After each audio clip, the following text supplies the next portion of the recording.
بسم الله الرحمن الرحيم. ألف لام را، تلك آيات الكتاب المبين. إنا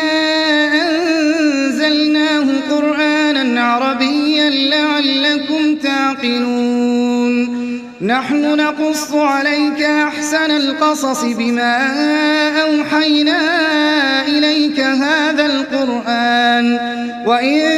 كنت من قبله لمن الغافلين.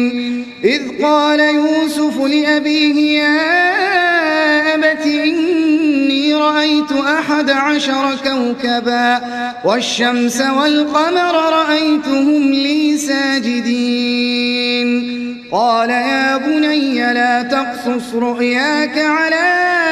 إخوتك فيكيدوا لك كيدا إن الشيطان للإنسان عدو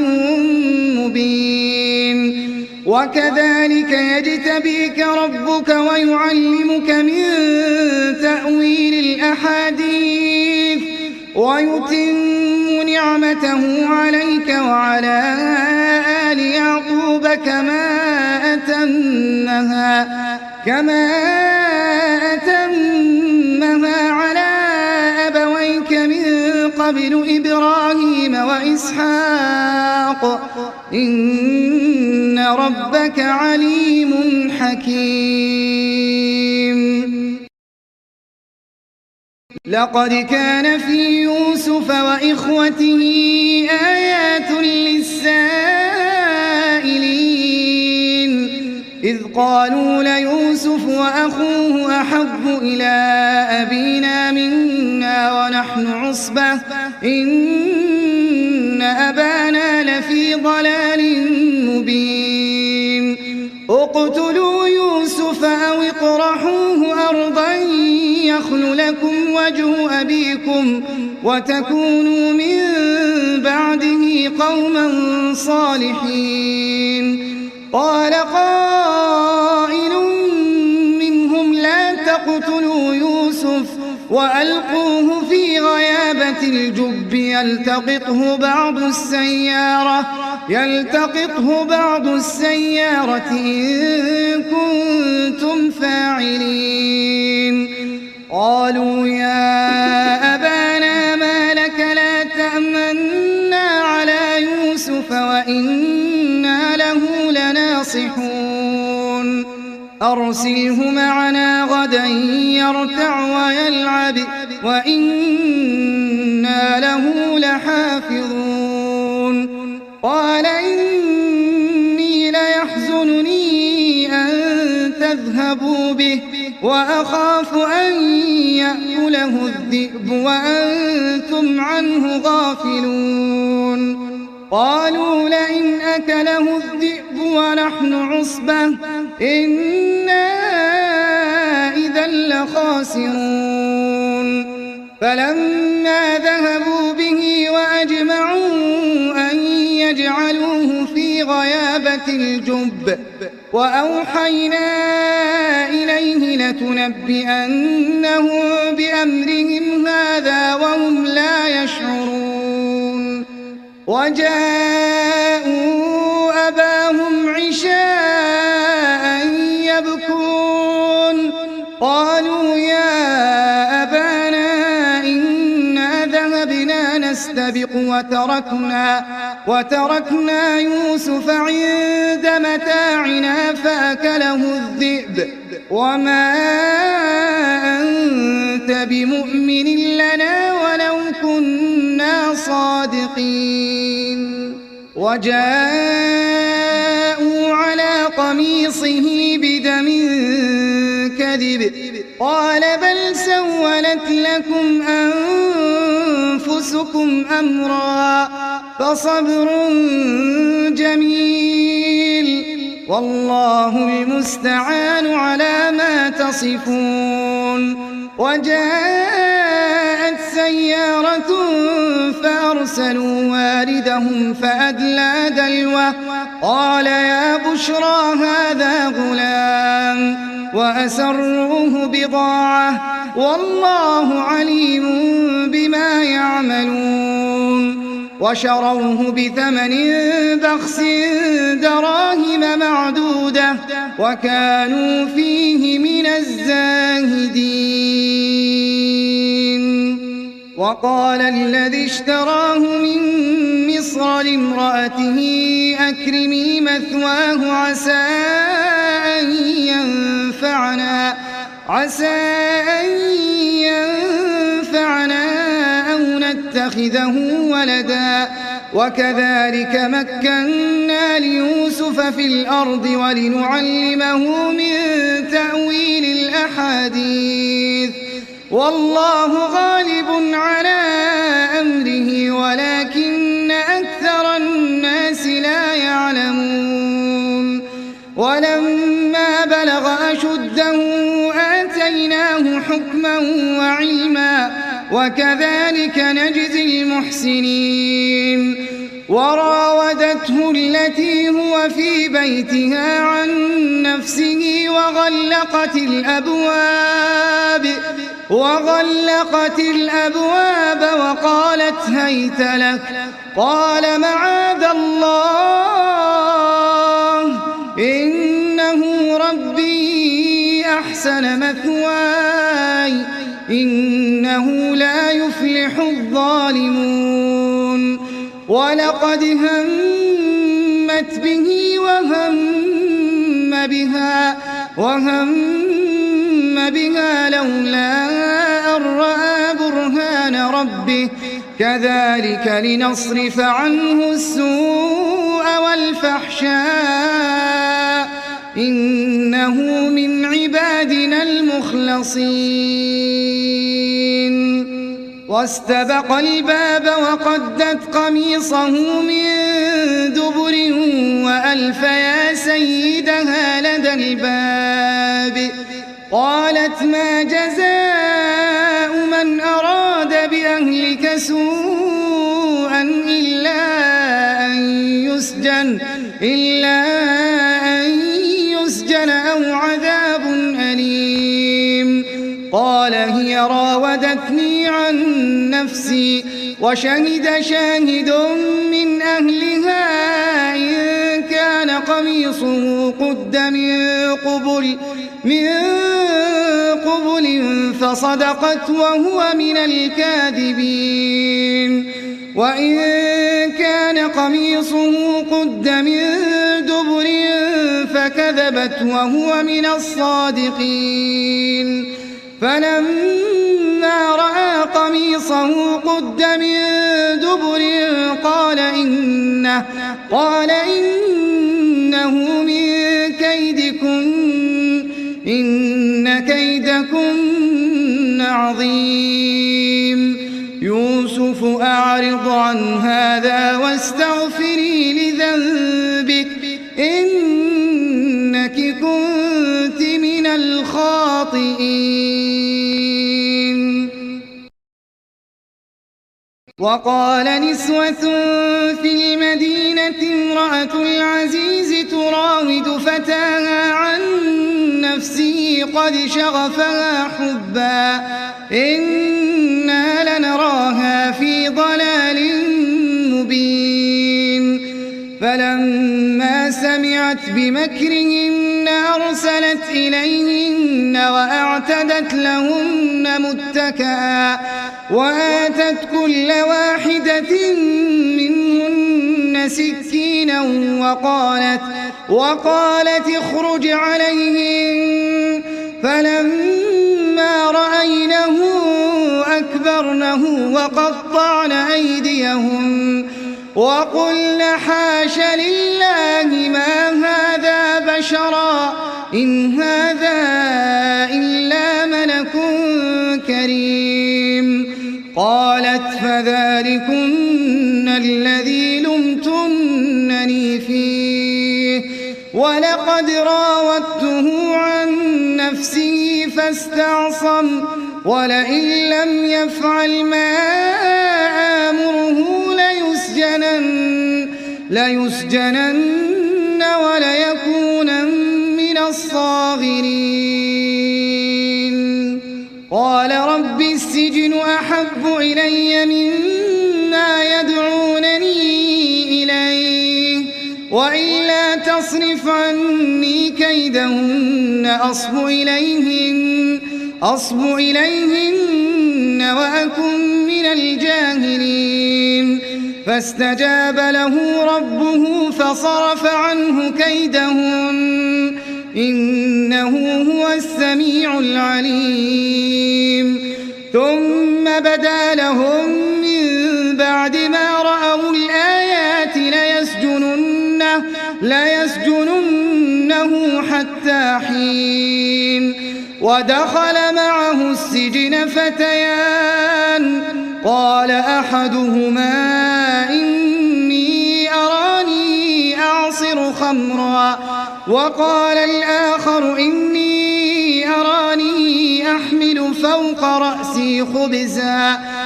رأسي خبزا تأكل الطير منه نبئنا بتأويله إنا نراك من المحسنين قال لا يأتيكما طعام ترزقانه إلا نبأتكما بتأويله قبل أن يأتيكما ذلكما مما علمني ربي إني تركت ملة قوم لا يؤمنون بالله وهم بالآخرة هم كافرون واتبعت ملة آبائي إبراهيم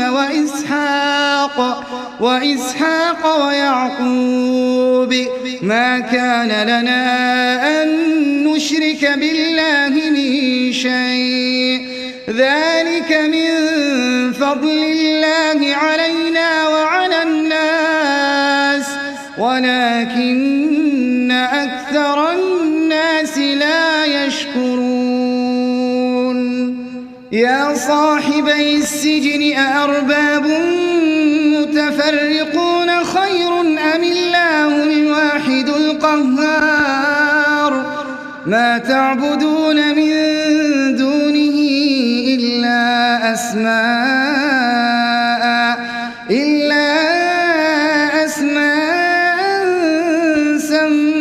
سميتموها أنتم وآباؤكم ما أنزل الله بها من سلطان إن الحكم إلا لله أمر أن لا تعبدوا إلا إياه ذلك الدين القيم ولكن أكثر الناس لا يعلمون يا صاحبي السجن أما أحدكما فيسقي ربه خمرا وأما الآخر فيصلب فتأكل الطير من رأسه قضي الأمر الذي فيه تستفتيان وقال للذي ظن أنه ناج منهما اذكرني عند ربك فأنساه الشيطان ذكر ربه فلبث في السجن 9 سنين وقال الملك إني أرى 7 بقرات سمان يأكلهن 7 عجاف و7 سنبلات خضر وأخر يابسات يا أيها الملأ أفتوني في رؤياي إن كنتم للرؤيا تعبرون قالوا أضغاث أحلام وما نحن بتأويل الأحلام بعالمين وقال الذي نجا منهما وادكر بعد أمة أنا أنبئكم بتأويله فأرسلون يوسف أيها الصديق أفتنا في 7 بقرات سمان يأكلهن 7 عجاف و7 سنبلات خضر وأخر يابسات لعلي أرجع إلى الناس لعلهم يعلمون قال تزرعون 7 سنين دأبا فما حصدتم فذروه في سنبله إلا قليلا مما تأكلون ثم يأتي من بعد ذلك 7 شداد يأكلن ما قدمتم لهن إلا قليلا مما تحصنون ثم يأتي من بعد ذلك عام فيه يغاث الناس وفيه يعصرون وقال الملك ائتوني به فلما جاءه الرسول قال ارجع إلى ربك فاسأله ما بال النسوة اللاتي قطعن أيديهن إن ربي بكيدهن عليم قال ما خطبكن إذ راوتن يوسف عن نفسه قلنا حاش لله ما علمنا عليه من سوء قالت امرأة العزيز الآن حصحص الحق أنا راودته عن نفسه وإنه لمن الصادقين ذلك ليعلم أني لم أخنه بالغيب وأن الله لا يهدي كيد الخائنين وما أبرئ نفسي إن النفس لأمارة بالسوء إلا ما رحم ربي إن ربي غفور رحيم وقال الملك ائتوني به أستخلصه لنفسي فلما كلمه قال إنك اليوم لدينا مكين أمين قال اجعلني على خزائن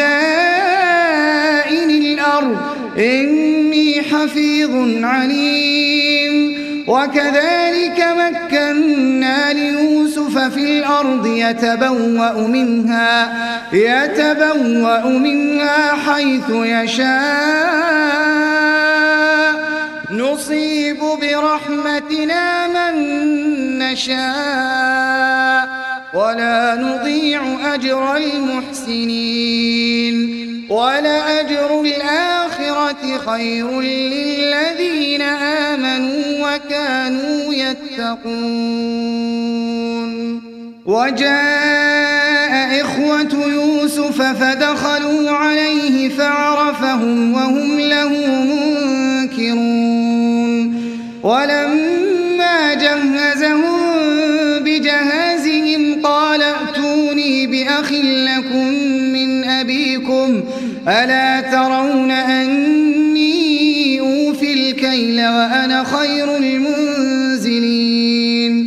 فإن لم تأتوني به فلا كيل لكم عندي ولا تقربون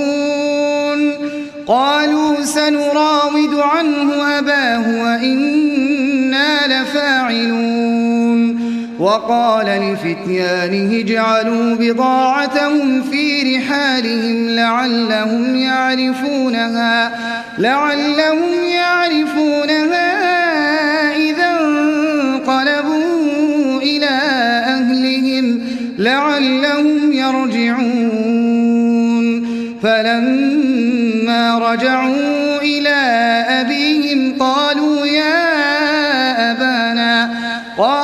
يا أبانا منع منا الكيل فأرسل معنا أخانا نكتل وإنا له لحافظون قال هل آمنكم عليه إلا كما أمنتكم على أخيه من قبل فالله خير حافظا وهو أرحم الراحمين. ولما فتحوا متاعهم وجدوا بضاعتهم ردت إليهم قالوا يا أبانا ما نبغي هذه بضاعتنا ردت إلينا ونمير أهلنا ونحفظ أخانا ونزداد كيل بعير ذلك كيل يسير. قال لن أرسله معكم حتى تؤتون موثقا من الله لتأتونني به إلا أن يحاط بكم فلما آتوه موثقهم قال الله على ما نقول وكيل. وقال يا بني لا تدخلوا من باب واحد وادخلوا من أبواب متفرقة وما أغني عنكم من الله من شيء إن الحكم إلا لله عليه توكلت وعليه فليتوكل المتوكلون. ولما دخلوا من حيث أمرهم أبوهم ما كان يغني عنهم من الله من شيء إلا حاجة في نفس يعقوب قضاها وإنه لذو علم لما علمناه ولكن أكثر الناس لا يعلمون. ولما دخلوا على يوسف آوى إليه أخاه قال إني أنا أخوك فلا تبتئس بما كانوا يعملون. فلما جهزهم بجهازهم جعل السقاية في رحل أخيه ثم أذن مؤذن أيتها العير إنكم لسارقون. قالوا وأقبلوا عليهم ماذا تفقدون قالوا نفقد صواع الملك ولمن جاء به حمل بعير وأنا به زعيم. قالوا تالله لقد علمتم ما جئنا لنفسد في الأرض وما كنا سارقين. قالوا فما جزاؤه إن كنتم كاذبين. قالوا جزاؤه من وجد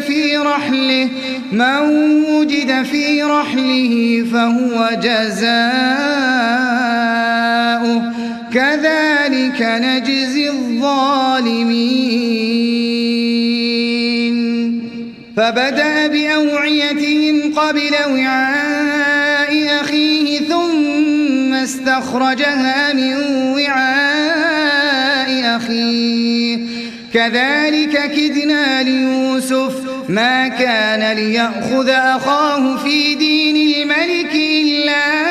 أن يشاء الله نرفع درجات من نشاء وفوق كل ذي علم عليم. قالوا إن يسرق فقد سرق أخ له من قبل فأسرها يوسف في نفسه ولم يبدها لهم قال أنتم شر مكانا والله أعلم بما تصفون قالوا يا أيها العزيز إن له أبا شيخا كبيرا فخذ أحدنا مكانه إنا نراك من المحسنين قال معاذ الله أن نأخذ إلا من وجدنا متاعنا عنده إنا إذا لظالمون فلما استيئسوا منه خلصوا نجيا قال كبيرهم ألم تعلموا أن أباكم قد أخذ عليكم موثقا من الله ومن قبل ما فرطتم في يوسف فلن أبرح الأرض حتى يأذن لي أبي أو يحكم الله لي وهو خير الحاكمين ارجعوا إلى أبيكم فقولوا يا أبانا إن ابنك سرق وما شهدنا إلا بما علمنا وما كنا للغيب حافظين واسأل القرية التي كنا فيها والعير التي أقبلنا فيها وإنا لصادقون قال بل سولت لكم أنفسكم أمرا فصبر جميل عسى الله أن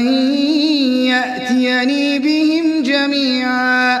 إنه هو العليم الحكيم وتولى عنهم وقال يا أسفا على يوسف وابيضت عيناه من الحزن فهو كظيم قالوا تالله تفتأ تذكر يوسف حتى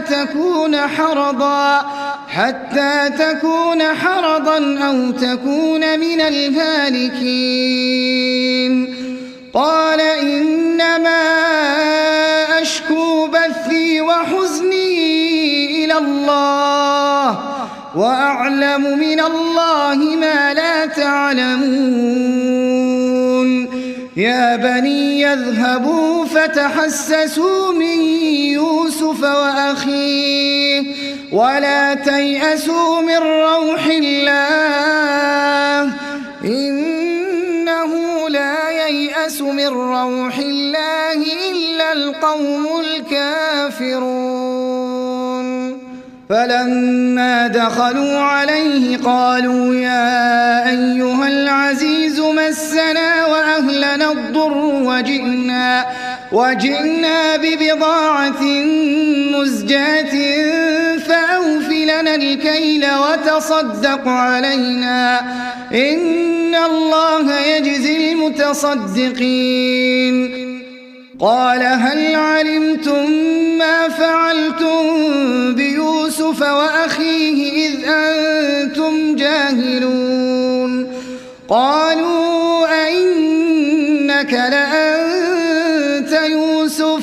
قال أنا يوسف وهذا أخي قد من الله علينا إنه من يتق ويصبر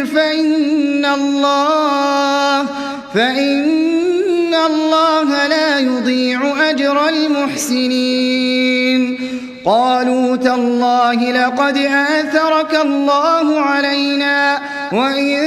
كنا لخاطئين قال لا تثريب عليكم اليوم يغفر الله لكم وهو أرحم الراحمين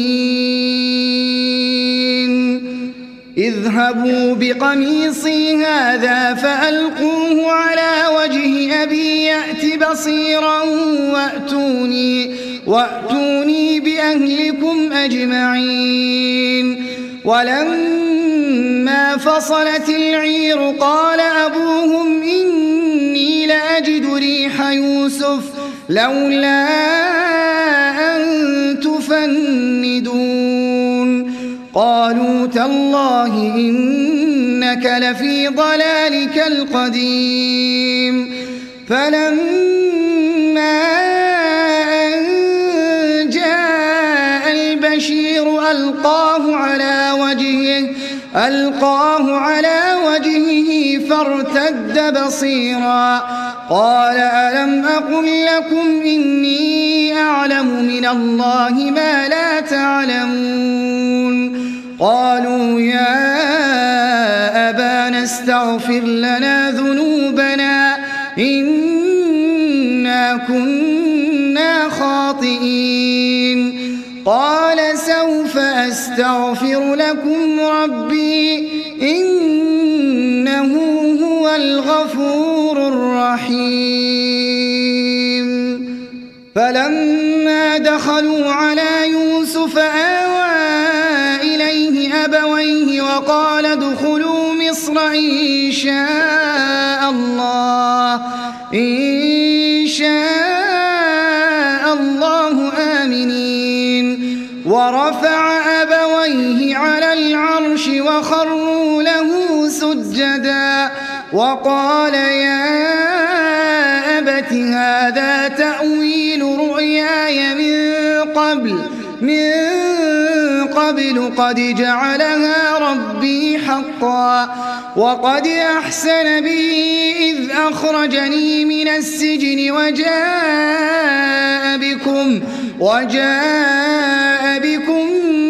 من البدو من بعد أن نزغ الشيطان بيني وبين إخوتي إن ربي لطيف لما يشاء إنه هو العليم الحكيم رب قد آتيتني من الملك وعلمتني من تأويل الأحاديث فاطر السماوات والأرض أنت ولي في الدنيا والآخرة توفني مسلما وألحقني بالصالحين ذلك من أنباء الغيب نوحيه إليك وما كنت لديهم إذ أجمعوا أمرهم وهم يمكرون وما أكثر الناس ولو حرصت بمؤمنين وما تسألهم عليه من أجر إن هو إلا ذكر للعالمين وكأين من آية في السماوات والأرض يمرون عليها وهم عنها معرضون وما يؤمن أكثرهم بالله إلا وهم مشركون أفأمنوا أن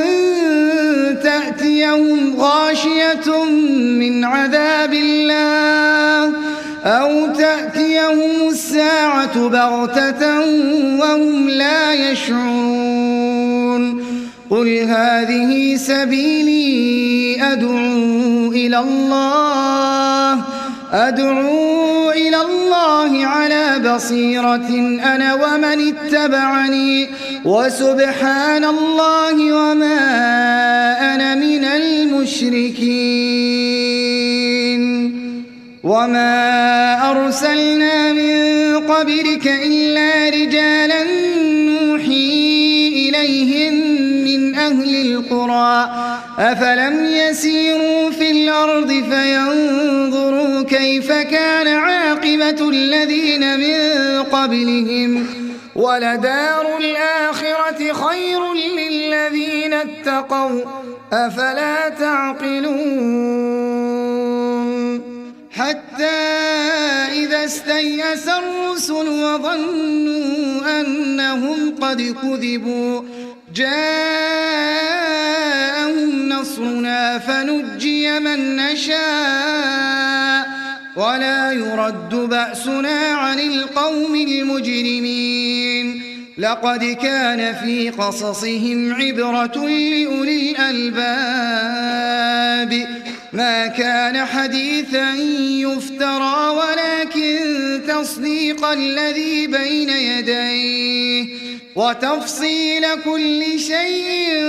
وهدى ورحمة لقوم يؤمنون.